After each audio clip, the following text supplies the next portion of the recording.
Hello, welcome to the spring edition of Reader's Lounge Live. I'm Andrew, and today I'm being joined by Scott from our Youth Services Department and Angie from our Reader Services Department. Welcome, friends. Hello, thanks for having us. Yeah, awesome. And we're going to start out by talking about some of our librarians' picks of things we've read and enjoyed recently. Scott, what have you been reading? So I always like to make sure we get some youth content in there. So I just recently read, it came out in January of 2024, Lunar New Year Love Story by Jean Yang, illustrated by Yun Fang. He is a graphic novelist who I've always loved. He wrote American Born Chinese, which was recently turned into a Disney Plus series and won him some awards. But this new one is about this girl, Val, who loves Valentine's Day. She loves making Valentines, and she even has a cute Cupid, Saint Valentine, as her best friend. And so she's just in love with it. But then she gets a little older into high school, and her grandma comes back into the picture. Her dad and grandma haven't talked for a while, and reveals that not only is her mother, who she thought was dead, isn't dead, but is marrying someone else. So Val decides that love is a sham, Valentine's Day is not the best ever, and her cute Cupid turns into a statue of the actual Saint Valentine, so this old man with robes, and says he can end her curse by taking her heart, but he's going to give her a year to try to end this family curse of not being able to fall in love. And so Val is like, okay, I'm gonna see if I can figure this love thing out. She joins a lion dance team. So those are the things that look a little like dragons from the West, but they are meant to mimic lions. You may see them at Lunar New Year celebrations.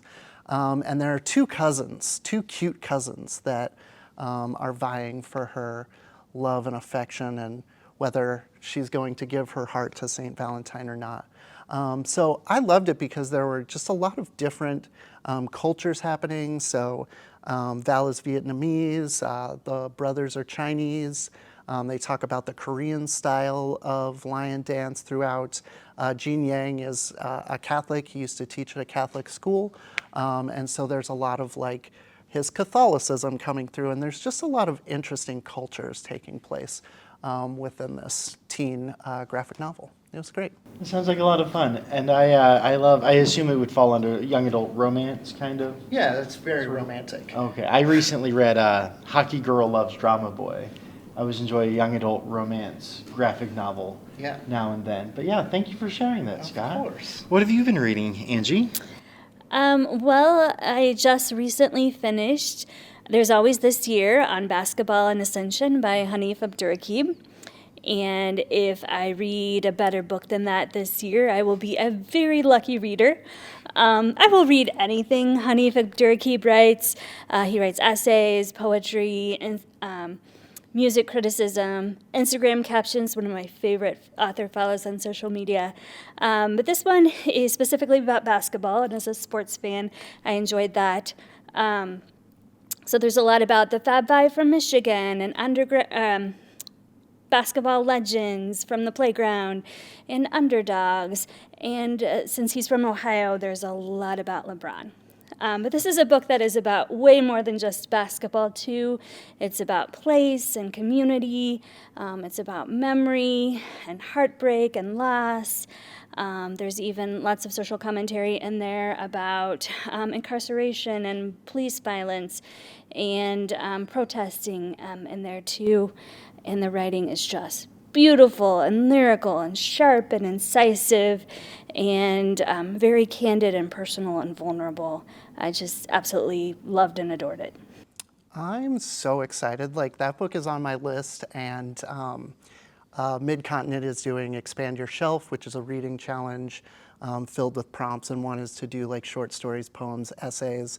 And I saw that one. I picked up a small book pages from our Red Bridge branch, and they had most anticipated of 2024, and that was one that went on my list. So it's awesome to hear that I'm in for this experience of this beautiful writing. And it's even structured like a basketball game too, and so it's divided into 4 different quarters, and there's like a countdown, a clock counting down to each one too. So yeah. Awesome. It sounds like a great book. What about you, Andrew? I have actually read a few that have been turned into movies. That's one of my favorite things is before I go see the movies to read the book. And so I read a couple that are actually nominated for the Oscars, and they are Erasure and Poor Things. And they were both, well, I mean, they were very different. It's hard to compare the two of them. But Erasure by Percival Everett is, the movie is called American Fiction. And of course, it's been nominated for Best Actor, Best Film. And it is a really, really interesting novel. It's because it's about an author who writes sort of literary fiction. And he's not the most popular selling author. And then he sees how pop culture sort of assumes there's a certain type of black writing, and he gets frustrated by that as a black author, and then he writes a novel that is a parody of what he considers those stereotypical popular books. Unbeknownst to him, that book goes on to be incredibly popular, which just adds to the sort of frustration he has with being sort of pigeonholed into what he should be able to write or not. And I think one of the most fascinating things about the novel is it includes the full text of the parody novel that he writes. So it really is like a novel within a novel. And I just thought it was such a fascinating read. And I really enjoyed it. I recently finished that one as well, and I would agree.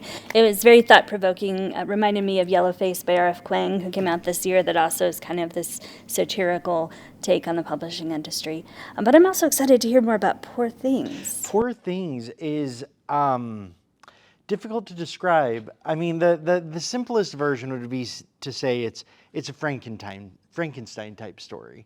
A mad scientist, as it were, revives a deceased woman, and then essentially has to help her learn how to be human until she's able then to start learning and experiencing all of these things for herself, and sort of her journey to becoming sort of a self-realized human. And while I haven't seen the movie yet, there are some things about the novel that make you question what the story really was about in the end.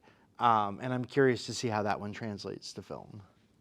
Yeah, I'm excited to see it. I'm in a film club, and lots of people have been talking about it in the film club, so it's really cool to... I'm glad you read these things before they come out, because I'm always like, film movie or book movie, they're two different things. So. You should always read the book. But yes, they are two different things, and you should judge them separately.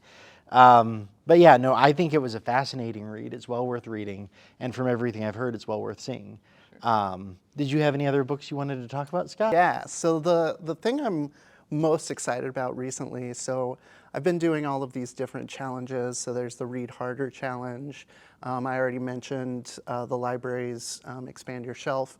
But for Read Harder, it asked to read a sci-fi novella, and I came across these 2 books in this series called Robot and Monk. The first is called Psalm for the Wild Built, and the other one is Prayer for the Crown Shy. So their titles are a little bit of a mouthful, but essentially robots had been built for manufacturing. One day, thousands of years ago, they just decided we don't want to do this anymore. We want to go experience nature. And humans said, okay, that's totally fine.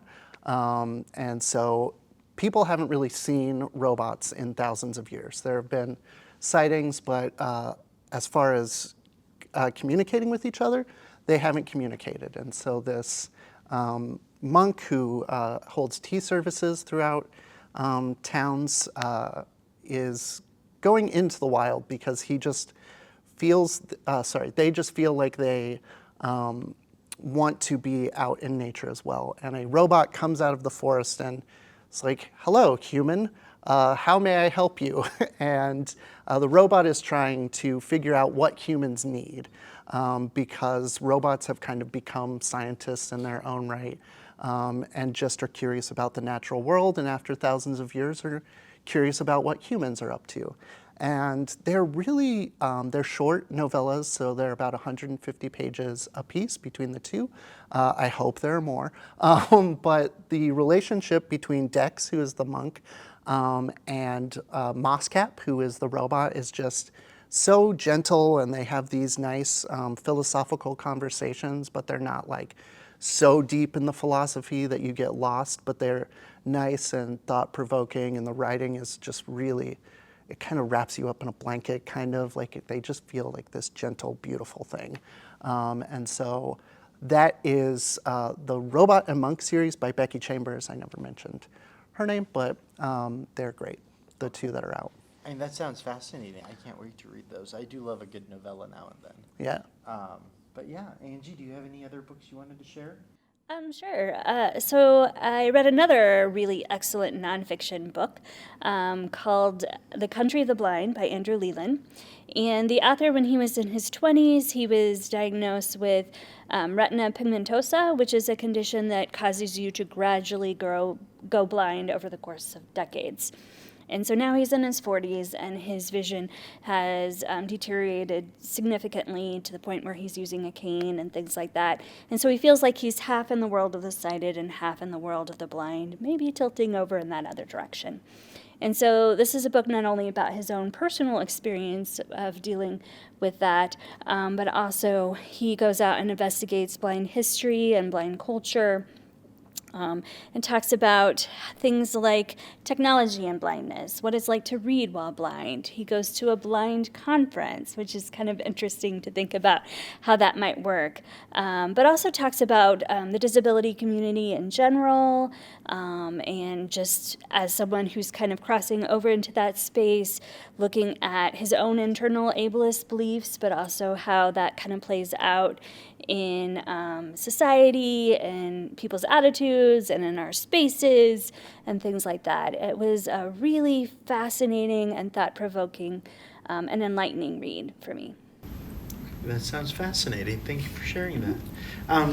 Any other final thoughts or any other books that people wanted?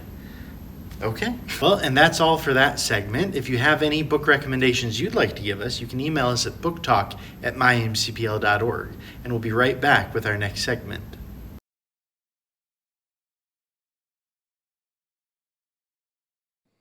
All right, well, now it is time for our next segment, Ask a Librarian, where we get to answer all of your questions.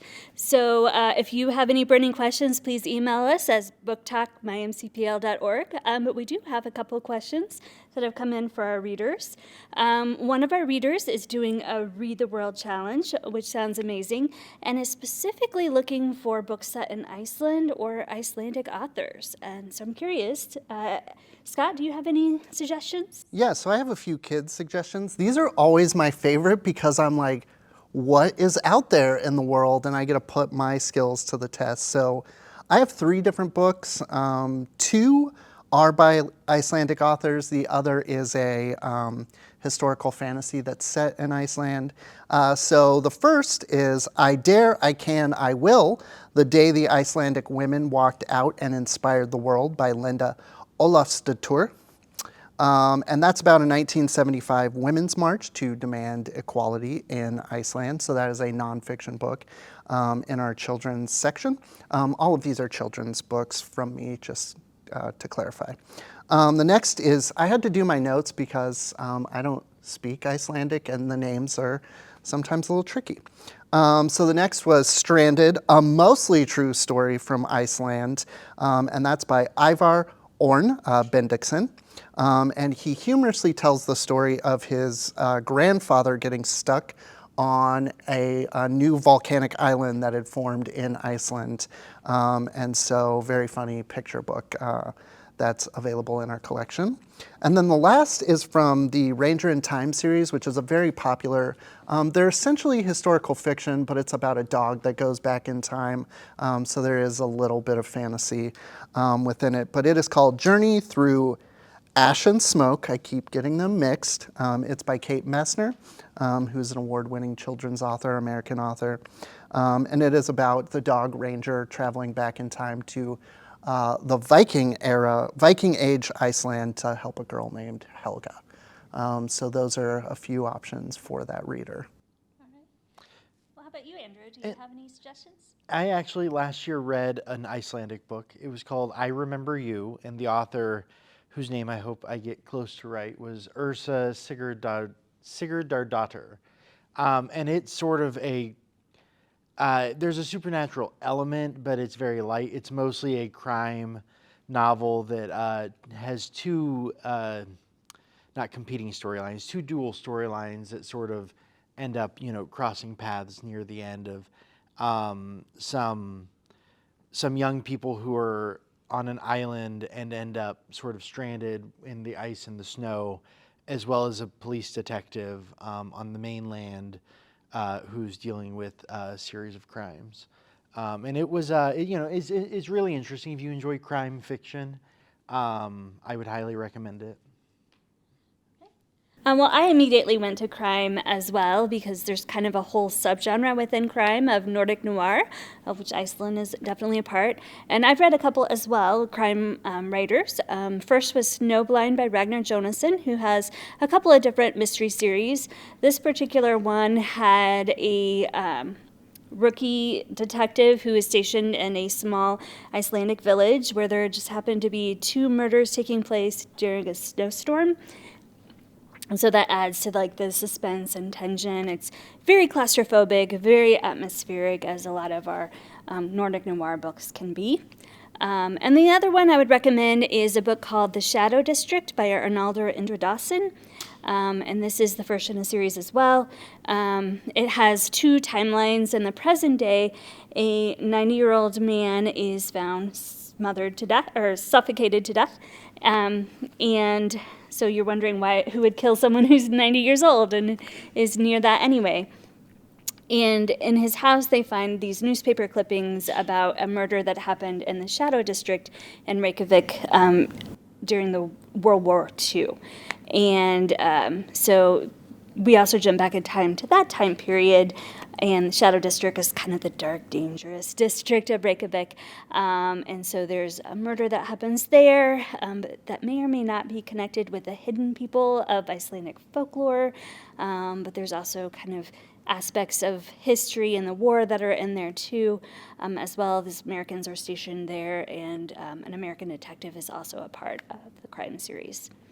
And then a nonfiction book that I discovered that I'm kind of curious to read is called Woman Captain Rebel by Margaret Wilson, and it's about a famous Icelandic female sea captain. So, all right. So that was our first question that came from our readers, and we also have a more interesting and personal one. So one of our readers is curious: do we keep track of what we read, and if so, how? So Andrew, how about you start us off? I actually keep track in 2 different ways. First of all, I do use Goodreads website and app to track my reading, just because it is very easy to use and the app is incredibly user-friendly.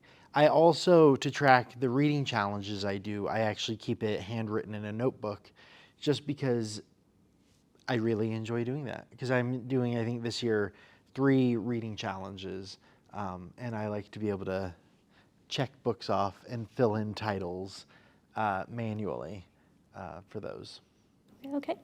Well, how about you, Scott? How do you keep track of your reading? Well, it's not that exciting because it's the same as Andrew. So I use Goodreads almost primarily. It's very easy to use. I've been using it for 10, 15 years. Although I got locked out the other day and I'm like, Goodreads, I'm giving up. I'm going to move to something else. So I know Angie has some other things she uses. But I also am doing some reading challenges and I'm printing them off. I'm going to mention Expand Your Shelf like 100 times because I have my little bookmark and I'm so excited to fill all the things out. I'm really excited by Expand Your Shelf. Like, I think it's a cool little project, little thing that Mid-Continent is offering this year. Well, what are you using, Angie? Well, I feel like this question was designed specifically to call me out on just exactly how nerdy I am, because I do about like 8 different things, including Goodreads, which I'm mostly on because I'm nosy and I like to see what my friends are reading and recommending too. I also do Storygraph, which also has a similar function to Goodreads, where you can see what your friends are reading and keep track of your own. They have better stats, a better interface. You can also keep track of your reading challenges there. So those are a couple. I also use an app on my phone called Bookmory, and the cool thing about that is it's got like a little timer you can press when you start reading and then when you stop, and you can keep track of the number of pages that you read. So you get all sorts of like cool statistics about how much you read per day and how many pages per minute each particular book takes you. And they have like a little book calendar that's like a very visual and fun as well. I also have a nerdy spreadsheet that I use because that allows me to get some even cooler stats, like how many books I read by authors of color, by LGBTQ writers, by genre or subgenre, by format, like all those kinds of different things.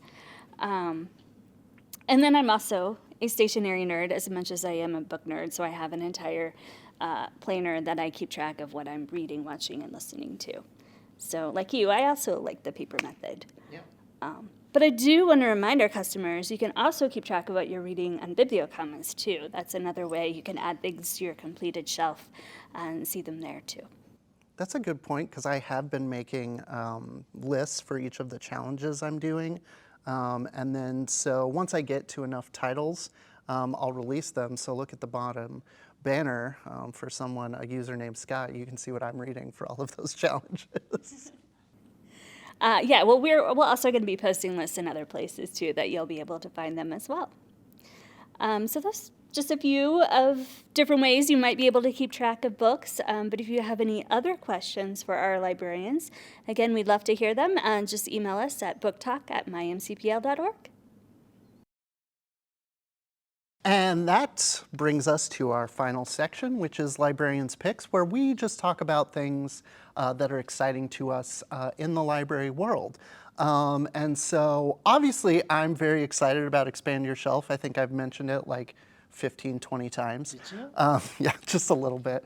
So I just wanted to make sure everyone knew about that. So it is a free reading challenge, so it's just like the Read Harder challenge or the POPSUGAR challenge, which gives you prompts, and it's intrinsically motivated, so that just means you're doing it for your own, to expand your shelf, really, to grow your reading. So you can go in, there are bookmarks in your branches, there are 20 prompts, so when you were talking about Icelandic authors, both of you mentioned books with multiple time periods, and that's one of the prompts, so I'm going to hit them up after this in order to make sure I get that prompt taken care of. And there's also a kids version where there are 4 different bookmarks. Each one has just 4 challenges, so it's a little less daunting. And the way that branches do them is going to be different, so you might go in and see all 4 bookmarks, take whichever one appeals to you, or they might release one every 3 months. So just check in with your branch to see what's going on with Expand Your Shelf, to find displays that feature books throughout the year. So I'm really excited. I've gotten like 5 of the prompts knocked out already, and it's early in the year, so pretty excited. Is there a prompt you think is going to be the most difficult for you? Not in Expand Your Shelf. The Expand Your Shelf ones are pretty simple, but if, Angie asked me this in a training class we had the other day for Read Harder and POPSUGAR, and in Read Harder there is one that is an indie published book of poetry by a Black, Indigenous, or person of color author. And I'm like, oh, that's going to be very hard. But Angie pointed out also that most poetry is not published by the Big Five. Most of the poetry that you see is indie published. So really, I just need to find a book of poetry by a Black, Indigenous, or person of color author. But if anyone knows, booktalk@mymcpl.org, just But Scott, here's a book of poetry you need to read. I was gonna say, I'll actually drop one that I read last year by a local Black author. Awesome. It's called Every Good Boy Does Fine, and the author is Calvin Arsenio. Oh, I love Or Calvin. Alcinia. I'm not, Arsenio, I believe. Yeah, I have his album Cantaloupe on vinyl. Okay, I love We're Cantaloupe. just being cool hipsters over here. But there's a book of poetry, and it is in the library's collection. Nice. Sweet. Local. I'm very excited now. What else do you all have to talk about? So I'm going to come back to me. I have 2 picks this time, but let's go down the road. Okay, I just have like 3 upcoming things at MCPL to look forward to that you can be involved in. The first, March is of course Women's History Month, and so the library always offers programs, book lists, and all sorts of things related to Women's History Month. And so there will be a web page. I believe it'll be mymcpl.org/women's history. In April, of course, the second week of April is National Library Week. And so you should come visit the library, although you can visit us online, and that's okay. And in May, of course, we have our semi-annual Food for Fines program where you can donate food in order to reduce your fines at the library. And if you don't have fines at the library, you can still donate food. So those are just 3 upcoming things going on at the library. Awesome. Angie, what do you got for us? Well, if you want to knock off another of your Expand Your Shelf prompts, one of the Expand Your Shelf prompts is to read an essay, a poetry collection, or anthology of some kind. And so that really ties into, in April, we have National Poetry Month, and in May, there's kind of an unofficial short story month, too. And so I just want to plug reading shorter things, so whether that be essays, short stories, or poetry. In fact, that's one of my reading goals this year, is to do one of those things every day. And it can be, if you're someone who's pressed on time, that's how I found my love for short stories, is when I was going back to school and had no time to read. That was a horrible way for me to read fiction, but I could knock off a short story in one sitting and get that complete experience that way, and discovered all sorts of amazing authors that way too. And so I would also highly recommend picking up an anthology, which is kind of a great place to explore lots of different writers in one book. So there's anthologies for every genre out there. So for example, there's a really fun series called Face Off and a follow-up called Matchup, which has mystery and suspense thriller authors and their main characters paired up together. So you have Dennis Lehane's Patrick Kenzie going up against Harry Bosch from Michael Connelly in the same story. So it's a great way to get to know other authors and other series. The actor and director Jordan Peele has a really great Black horror anthology that's out right now. If you're into essays, I don't really play a lot of video games, but I've read a couple of really amazing books about video games recently. And so I have checked out right now an essay collection called Critical Hits about writers playing video games. And I picked it up because Hanif Abdurraqib has an essay in that collection, who I mentioned earlier, but there's also lots of other amazing writers right now. And I mentioned Poetry Month. I'm also reading a poetry anthology called Poetry Unbound, which explores contemporary poetry. But what I love about that, not only is it introducing me to some amazing authors, but each one is preceded by like 2 paragraphs of the author's personal connection to that poem, and then about a page of a more kind of critical look at that poem. So it's teaching me how to read poetry while also exposing me to lots of really great poets. So those are just kind of a few things. Scott or Andrew, do either of you have a favorite poet or short story or essay? So, no, I don't read a lot of that. I'm like, wait, this is a good challenge that you've challenged yourself to. Because I tend to find, so I read this really great book a long time ago by Lawrence Block, who's a very popular mystery author, called Telling Lies for Fun and Profit. And he talked about how a short story, there's very little room to make mistakes, where a novel, if you have some mistakes in there, people are going to forget about it because it's long form. So sometimes when I'm reading short stories, I'm like, this is too dense for me. I'm not smart enough. But a short story collection in January won the Prince Award, which is the big award for teen fiction. It's called The Collectors, I think, by A.S. King. And so it's an anthology of short stories by different YA authors. So now I'm like, I'm going to pick up The Collectors, and I will get back to us soon. Yeah, well, on the young adult side, there's also Blackout and Whiteout, which is an anthology. Angie Thomas, Nick Stone, some other really fantastic YA authors contributed to both of those collections. All you have to say to Scott is Nick Stone.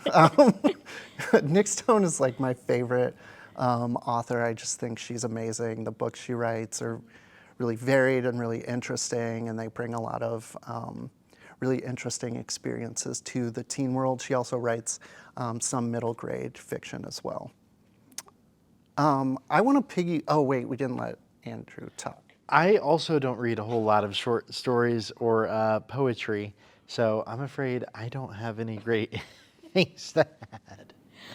Well, then that gives me, I guess, some time to plug one more thing. If you were an audiobook listener, this is actually a podcast, and we have several of the collections both on audiobook and CD, as well as downloadable audiobooks on Libby. It's called Selected Shorts, and it's actors reading short stories in front of a live audience, so you get that performance aspect, the audience reaction aspect, and so there are themed collections on things like pets and baseball and love and humor. And one of my favorite ones is called Are We There Yet? And it has two of my all-time favorite short stories, Pet Milk by Stuart Dybek, which is, you talked about like how short stories can be like nothing out of place or earlier, and that is one of those. It's like a 3-page short story, and it's absolute perfection. And then another story called Orange Line Train to Boston by Edward P. Jones, and that one, it's just the performance of it on that audiobook is what really stood out to me. So you can check that out, Selected Shorts as well. And I wanted to piggyback on April being Poetry Month because we have this new teen program called Teens Take the Mic. It's essentially a poetry slam. We had one of them in the fall that I attended, and it was amazing to see these teen artists reading their own work, but we also had someone came up and did a monologue from Grey's Anatomy. One of the teens is a songwriter. She hadn't brought her guitar, but she was brave and got up there and sang a cappella. So Teens Take the Mic is really encouraging teens to come and kind of do their own thing, read their poetry, short monologues, sing their songs. So we currently have 2 of those coming up. The first is Saturday, March 23rd from 2:30 to 4:30. That's at our North Independence branch. And the other is April 6th, so during National Poetry Month, at our Antioch branch from 2 to 4 p.m. And there should be more of those programs coming in the summer as well. So if you're a teen who writes poetry or writes in general and wants to come read, you should come check those out. But it's also great as a participant just to see this wonderful art that our young people are putting out. Yeah. I would have loved to be able to go to something like that when I was a teen, so I'm really excited that we have that. Yeah. Cool. Thank you all for talking about all the stuff that we have upcoming. Everyone should check out Expand Your Shelf, obviously. Read some short story collections, check out some of our favorites, or tell us your favorites. You can join us on our Readers Lounge on Facebook. You can also email booktalk@mymcpl.org in order to get us questions or tell us your favorite things. Thank you for joining us.